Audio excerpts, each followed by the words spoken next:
Welcome back. I'm JD. I'm Jimmy. And in case you missed the beginning of our first half, Chris cannot be with us this week. Yep. But no worries, we still got plenty to talk about. On our break, I discussed what we were going to talk about. And now you drawn a blank. I think what we were going to cover was one of the things you've been really. Well, let's go to the movie first. Movie? Movie first. Which movie? Jurassic World. Jurassic World. That's right. I meant to do it in the first part or first half. No, you said you were going to save it. You said you were going to save it. Yeah, but I give it straight up 5 capes. I loved it. I think it's it's everything that the Lost World should have been. I'm going to give it 4.5, and there's only 2 reasons. One, I didn't see a dance-off between Chris Pratt and the Velociraptors. And there was no Jeff Goldblum actually acting in the film. However, there were some very small references to his character in the film. But other than that, no, the film was awesome. I absolutely loved it. In my opinion, the first one when it came out, it was new, it was different, it was something that had not been done, and I'll give it 5 capes. That was a phenomenal piece of cinema. Yes. The Lost World, I'm going to give about 3.7. It was a good movie, but there was so much more that could have been done that wasn't done. Yeah. There are so many directions they could have taken that, and they didn't. Yeah. It seemed like they got lazy, you know what I mean? And then the third one, that was an absolute travesty. I couldn't stand it. Still to this day, I can't watch it again. So you would say Jurassic World was a redeemer? Oh, definitely. It definitely. brought it back. Okay. And I'm very anxious to see where they go with it from here. From what I understand, there is a sequel confirmed. Really? Yeah. I will get on that. We need to... I don't know if that's truth or if that's rumor, but yeah, we need to look into that. All right. Rumor has it there will be another Jurassic World, so I will dig into that and I will find something on it. There you go. What else? What else we got? Well, hold on. We're moving on from Jurassic World already. What? I mean, come on, man. Well, I mean, it's if you really want to get into it, all right. I think the dinosaur that they created that was extremely well thought out, and they thought down to the minor details that the average moviegoer isn't going to pay attention to. Me, I'm freaking meticulous. So, yeah, I am going to look at that, know where'd that come from, how'd that happen. And no, they had all the explanations right there. And that makes me happy. Yeah. I did enjoy the epic fight scene at the end. So, Jerry says Jeff Goldblum couldn't even save the third movie. And you're right, Jerry. You're right. Nothing can save the third movie. Hey, man, I think... I don't... Wait. He wasn't in the third movie. Yeah, it was. Was he? I believe so. I thought he was in the second. No. I don't know. He was in one of them. He was in one of them. He was in one of them, and it was still awful. Either way, no, he couldn't save it, but there were hints of Goldblum's character in this one. The guy who was working the terminal, who's also on The New Girl, he's been on Let's Be Cops. I can't remember the guy's name, but he apparently was a big fan of that character, because he had his book sitting right there on his terminal, and he kind of did himself up to... He kind of stylized his look after the guy. So he had the glasses, he had the, he had the hair, everything. Kinda. So, he was... plus the Jurassic Park... Dr. Grant was the third one. That's right. Jeff Goldblum was in the second one. That's right. And like I said, the second one was decent. It could have been a whole lot more than it was. Yeah. Whole lot more. They just got lazy. Well, I think my girlfriend had told me that they were actually... there was actually a lot of commentary about his book in one of the sequels that they didn't include. I think it may have been the second or third one. Huh. But, John Crichton is passed, so, they have a little bit more freedom with what they're creative going to do license. with it. Yeah. So I think Jurassic World was awesome. I think it is a redeemer. It was a good shot for a fresh start. Yeah.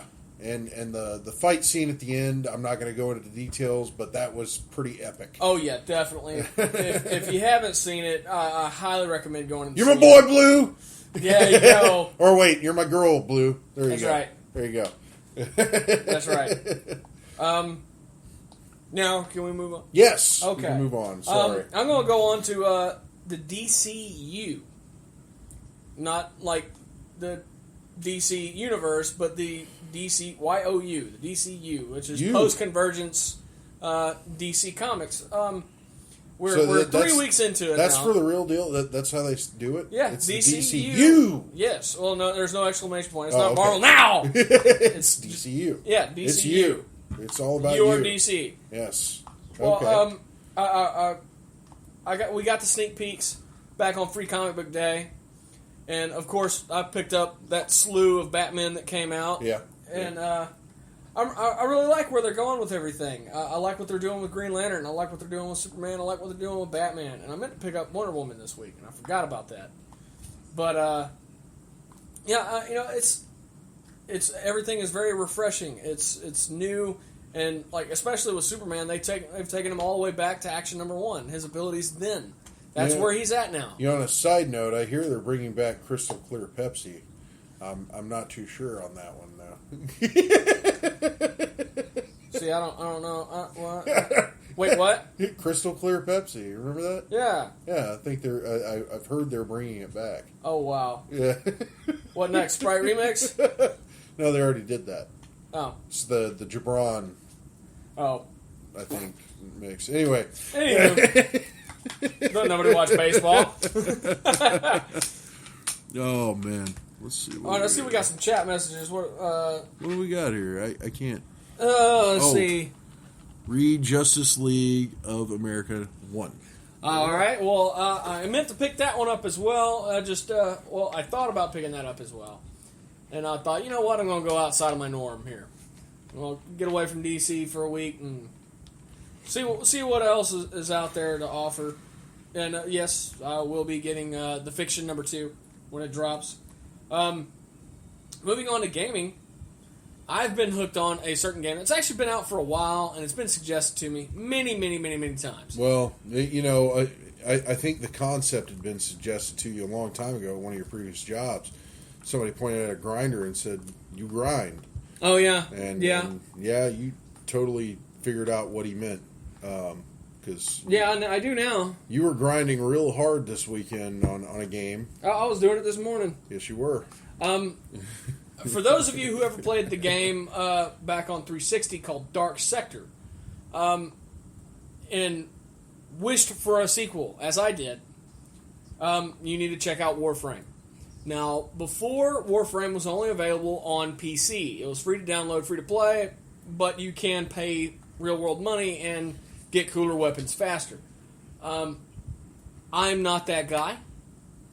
I don't have that kind of money. He grinds. I grind. I will grind for it. I got a notification on my phone this morning that a certain material was available for an alert mission, and I got up, and I turned on the Xbox, and I did the mission, and I got those materials. I got those resources. But if you love Dark Sector, Warframe is pretty much Dark Sector millions of years later. So it's definitely interesting, and it's far more customizable than Dark Sector ever was. And honestly, I believe it's a better game, which is very surprising because I love Dark Sector. I thought it was amazing. Lewis is actually plays Dark Sector with me from time to time. He's in my clan. He's in your clan? That's right. Lewis is still talking about Justice League of America number 1. A great staging issue. I need to... He says he needs to get back on Warframe. But yes, I love this game. It's 100% free to play. And yes, there are bigger, better weapons out there. But if you play the little alert missions that pop up from time to time, they're generally only available for an hour, maybe a few hours. The bigger the mission, the longer it's available. So if you have an Xbox One... Or a PS4. Or a PS4. Well, or a PC. Do they cross? Does it all cross? I don't know. Well, I'm just going to say be safe on this one. If you're listening right now and you're not Lewis and you have an Xbox One, and you want to play with JD on Warframe, go check it out, man. It's, like you said, free to play. That's right. You got to do some grinding to get what you want, but it's free. That's right. And I will actually, I'll go so far as I will put my gamer tag for Xbox Live on our Facebook. And if you want to play Warframe with me, man, the more the merrier. Hop on and send me a friend request. I'll invite you to the clan, and we'll go kill some infested, or Corpus, or whoever, or Grenier, or whoever you feel like killing that day. There we go. The only thing I ever ask is, hey, I help you with this mission, you help me with this one. Sometimes I just need an extra body for them to shoot at. You'd be surprised how much it'll help. And I'll come back and revive you, don't worry. My 10-0 is very fast. But yes, as far as, I've been told about this game for quite a while, for over 2 years now, that I need to get on and I need to play it. But then, of course, it was only available on PC. Now it's available on PS4 or Xbox One. And I was browsing Xbox Live for the free games, and I saw it, and I was like, you know what? Why not? I need something new. And now, no, I'm addicted.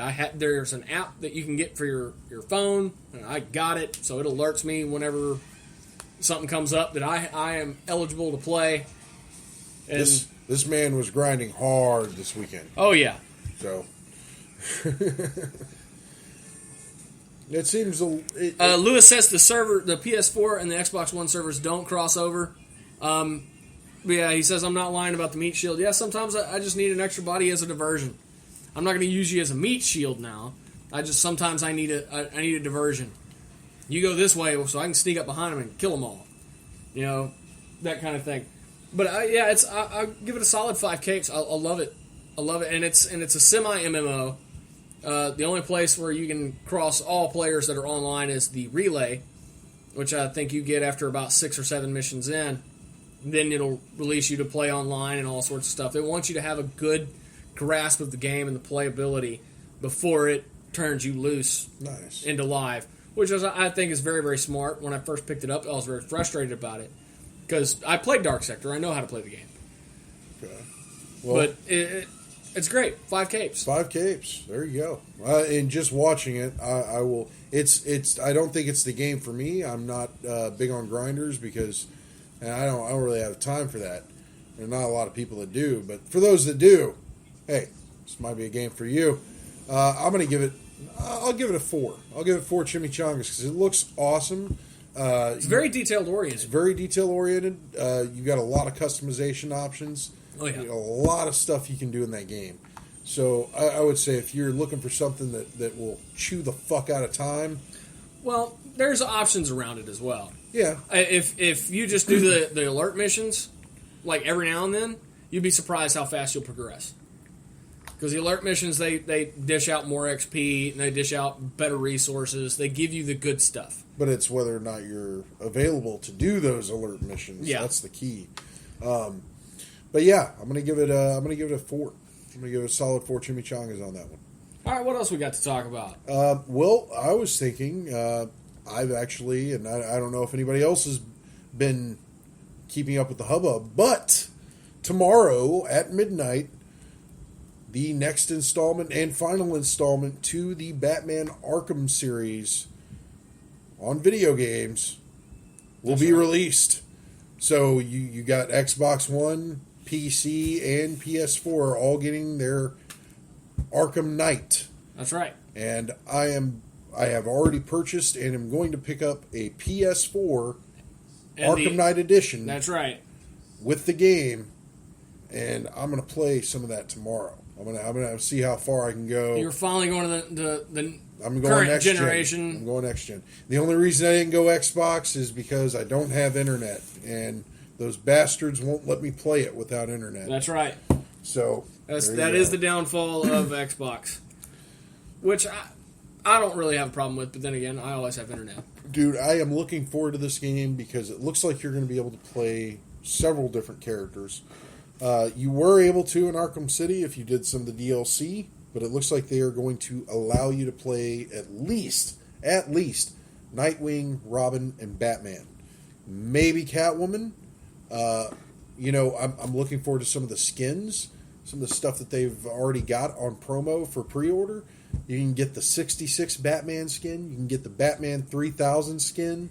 You can get a fucking 66 Batman skin for your Batmobile. The Batmobile still looks like the same Batmobile, but it's got a black polish with red trim. And, that looks pretty amazing. Jerry commented, Red Hood.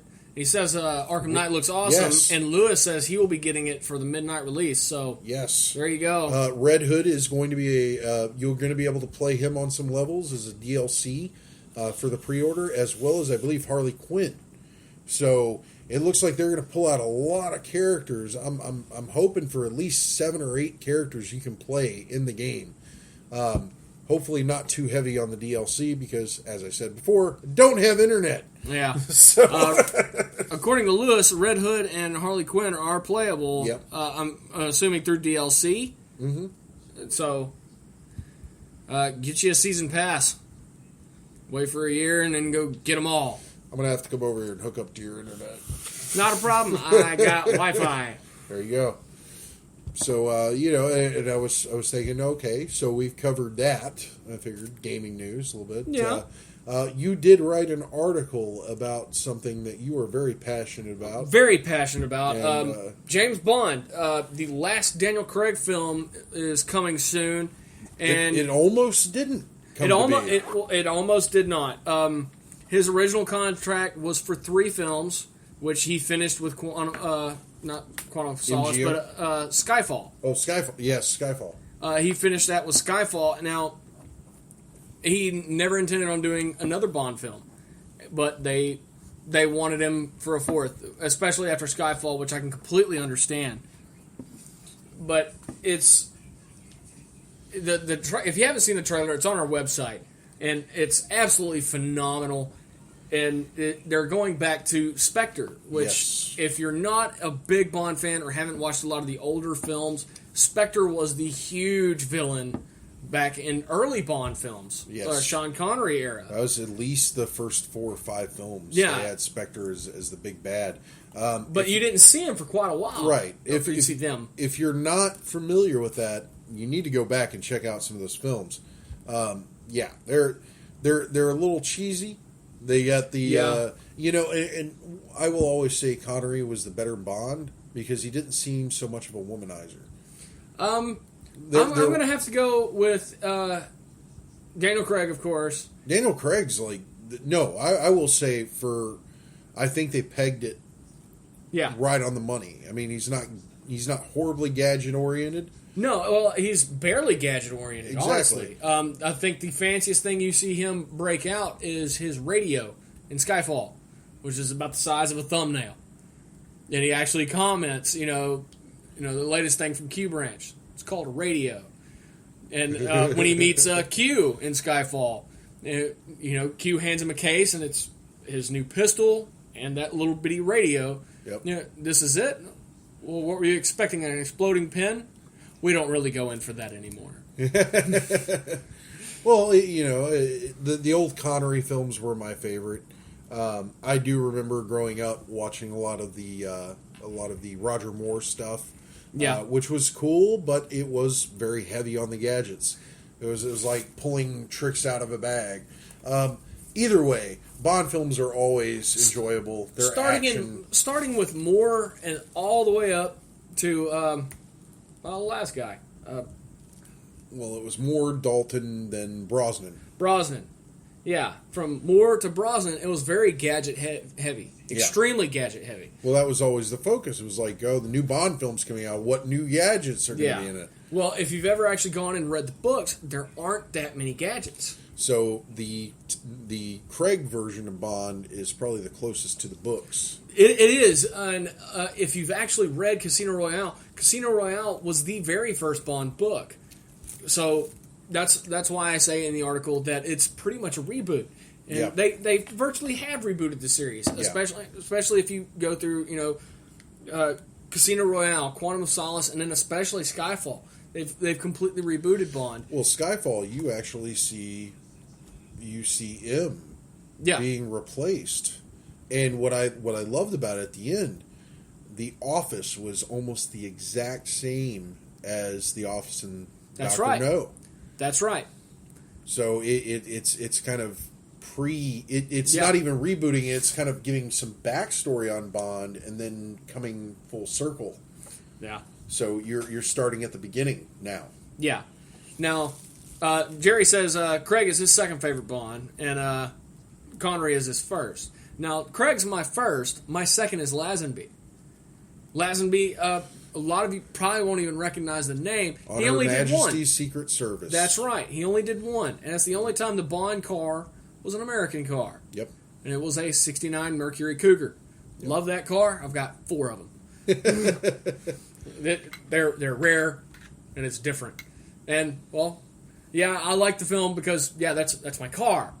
But a lot of people don't understand that Bond is a 2-part role. Whoever's playing Bond has to be very, very good at playing 2 completely different people. And now, I'm saying this in the most hetero way I can. Connery is very attractive. However, according to Ian Fleming, Bond is not an attractive man. He's just very charismatic. Which, that doesn't fit Connery. He is charismatic, but he's very attractive as well. Craig, he's kind of homely to look at. Yeah. But he played that charisma role perfectly. And in the books, he was supposed to be near apathetic to women's advances, which is what made them want him even more. You watch Daniel Craig, and he's near apathetic to their advances. And Connery, very, very interested in their advances. And most Bonds were. Yeah. And Lazenby, he rode that line. He was not an attractive man. But he was very charismatic, and he played that role. And then you have the flip side of that coin. You have the action, the die-hard killer. Cold-blooded killer. Connery didn't do a terrible job. He didn't do a fantastic job at that, though, either. Connery, I thought, was too pretty to do it. Same with Brosnan. That's what the one-liners were for. Yeah. Pierce Brosnan, he was too pretty to be a killer for me. It wasn't convincing. And, well, honestly, Roger Moore, to me, was a joke. It was very hokey and comedy-based and very goofy. Yeah. But it was the 70s, and it is what it is. Jerry's first car was a 68 Mercury Cougar, so he's a fan of the Cougar. There you go. So, yeah, Jerry, if you haven't seen On Her Majesty's Secret Service, definitely go watch it. You'll see a 69. It's red and black, and it's beautiful. But, then you have Timothy Dalton. Now, the whole reason there was such a big gap between Moore and Dalton... Dalton was only in for 2 films. That's right. But there was a pretty good time gap. Yeah. But for Bond movies. Yeah. That was one of the bigger time gaps. Dalton was licensed to kill in Living Daylights. That's right. And for those of you who are questioning my Bond fandom, I have every film. Do you even have the unofficial? I have 2 of the 3.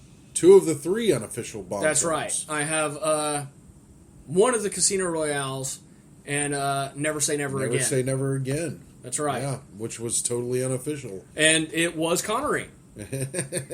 Because he left and Lazenby took over, and Connery said, "I will never play Bond again." What a play on! And it was on words. It was a fan-funded movie. A lot of people don't realize Eat that that. Kickstarter. Yeah, it was fan-funded way before the internet. A lot of people were very distraught that Connery said he will never play Bond again, and basically they remade Diamonds Are Forever, and they raised the money to have Connery play Bond again, and they called it Never Say Never Again as a message to Connery. Never say that again.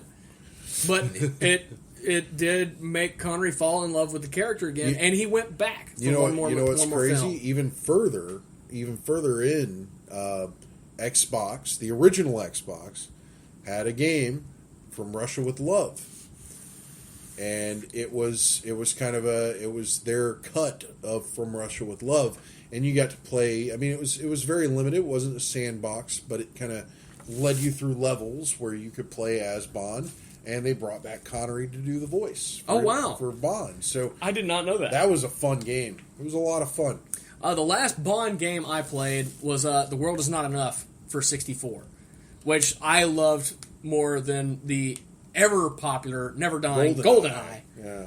Which GoldenEye was made by Rare, and Rare got very upset that they weren't allowed to do everything with the game that they wanted to do, and they went on to create one of my favorite games of all time, Perfect Dark. Yeah. To basically spit in the face of their own game, GoldenEye, and saying, this is how much we could have done. Which you've told me that Perfect Dark has... here we are, going from movies to games.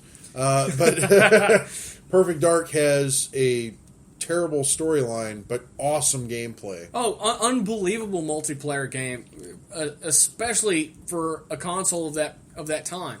You're talking about a Nintendo 64, where there is some multiplayer stuff out there, but I guarantee you, of all the games that I played on N64, nothing as far as multiplayer will ever hold a candle to Perfect Dark.